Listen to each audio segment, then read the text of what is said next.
Bonjour et bienvenue à cette vidéo d'une suggestion d'itinéraire pour visiter le parc thématique Universal Studios Florida durant votre séjour au Universal Orlando Resort.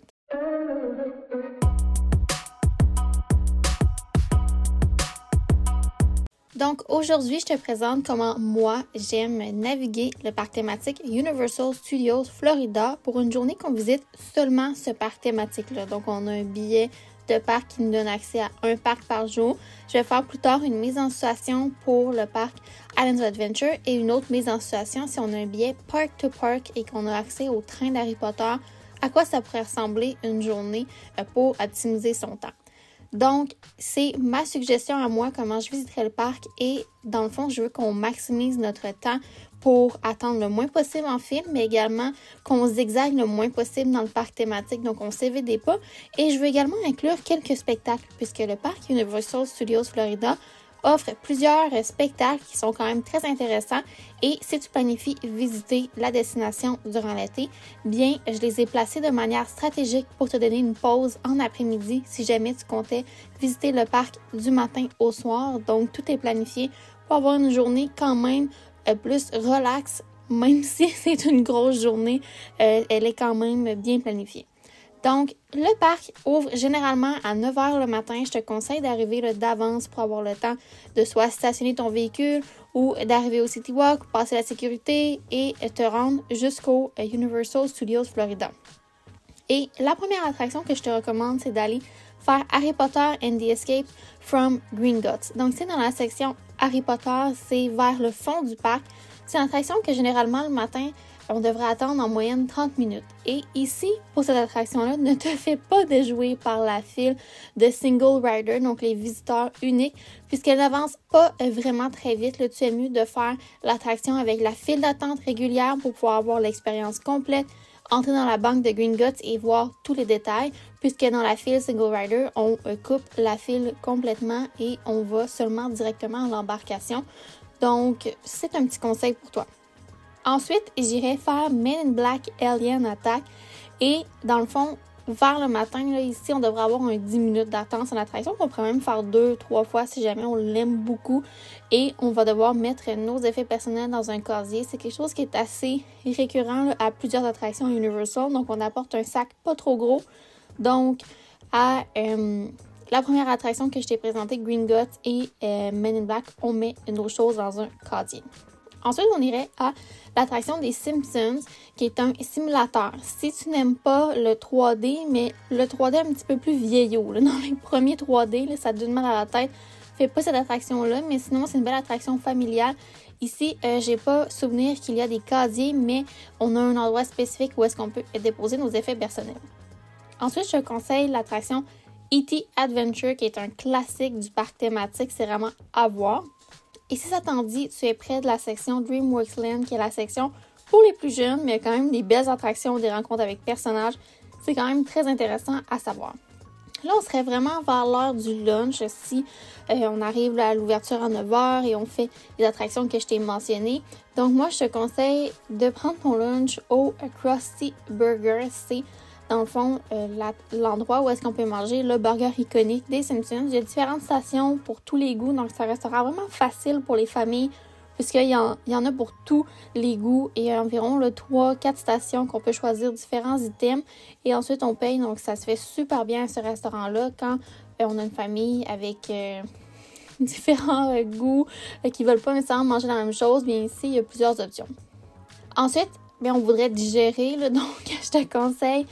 On a une représentation généralement là, en début d'après-midi vers 1h, 1h15 au spectacle Animal Actors on Location. Donc, c'est un spectacle avec des animaux qui font différents tours, etc. Donc, c'est quand même très amusant. C'est un spectacle qu'on pense pas beaucoup.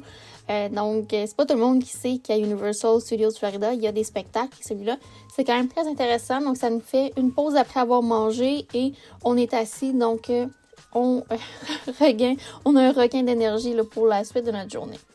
Ensuite, si on veut continuer la tournée des spectacles, je te propose celui là, du Horror Makeup Show. Donc, c'est du maquillage de films d'horreur. Donc, c'est quand même très intéressant. Et après Animal Actor, il y a souvent une représentation de spectacle qui est dans pas trop longtemps vers le Horror Makeup Show. Donc, ça fait une belle activité encore là, à l'air climatisé. C'est peut-être pas pour les jeunes enfants, mais on sait jamais les goûts de chacun. Et ensuite, je te conseille d'aller faire Transformers The Ride. Tu devrais attendre là, environ 30-45 minutes pour l'attraction rendue à ce temps-ci de la journée. Et ensuite, j'irai le faire Fast and Furious Supercharged s'il est ouvert durant ta visite. Donc, généralement, il va y avoir un 10-15 minutes d'attente. Donc, ça se fait super bien. L'attraction, c'est pas l'attraction la plus cool. Donc, si jamais ça t'intéresse pas, moi, c'est le genre d'attraction que je skip. Quand je vais à Universal, elle n'existe pas dans ma tête. Puisque j'ai fait la version à Hollywood. Je l'ai trouvée meilleure. Donc, quand je la compare, c'est difficile pour moi de trouver la version d'Orlando très cool. Mais c'est quand même, si tu es fan de la série de films Fast and Furious, c'est une attraction qui fait quand même différent. Ensuite, j'irai faire Revenge of the Mummy. Ici encore, là, une attraction qu'il va y avoir un single rider que je te déconseille.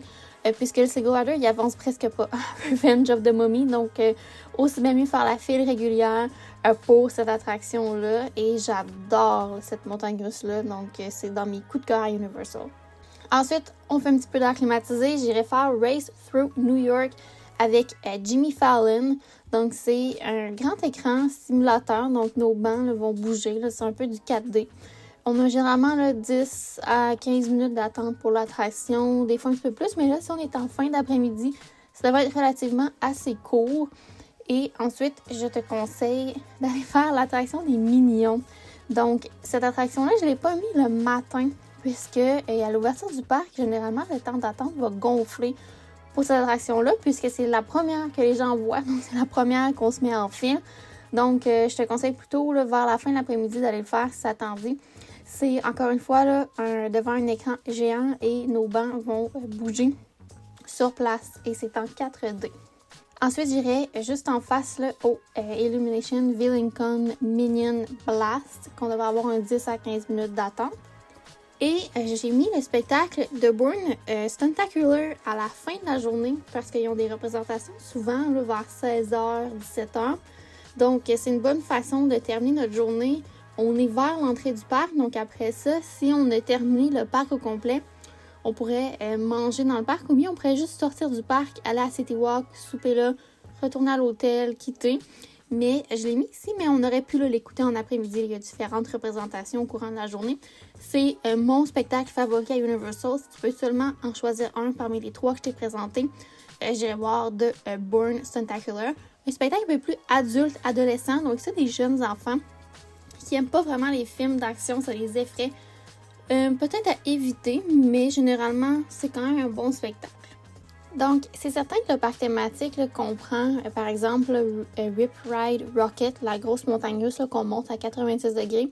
Celle-ci, je ne l'ai pas inclus là, dans ma planification puisque c'est une attraction qui va fermer à Universal. Je n'ai pas la date officielle, mais ça a été annoncé que l'attraction va nous quitter et elle sera remplacée probablement par une autre montagne russe. Donc, j'ai pas plus de détails, donc je ne l'ai pas inclus ici. Et Universal planifie également investir dans ses parcs thématiques dans les prochaines années pour ajouter des nouvelles attractions et faire des mises à jour. Donc, c'est tout pour ma suggestion d'itinéraire si tu visites le parc thématique Universal Studios Florida. J'espère que tu as apprécié cette vidéo et si c'est le cas, je t'invite à laisser une mention j'aime et à t'abonner pour ne rien manquer. Et si jamais tu as des demandes spéciales de vidéos Universal, tu peux les laisser en commentaire, je les prendrai en considération pour mes prochaines capsules Universal. Ce fait un plaisir pour moi et on se dit pour une prochaine fois. Bye!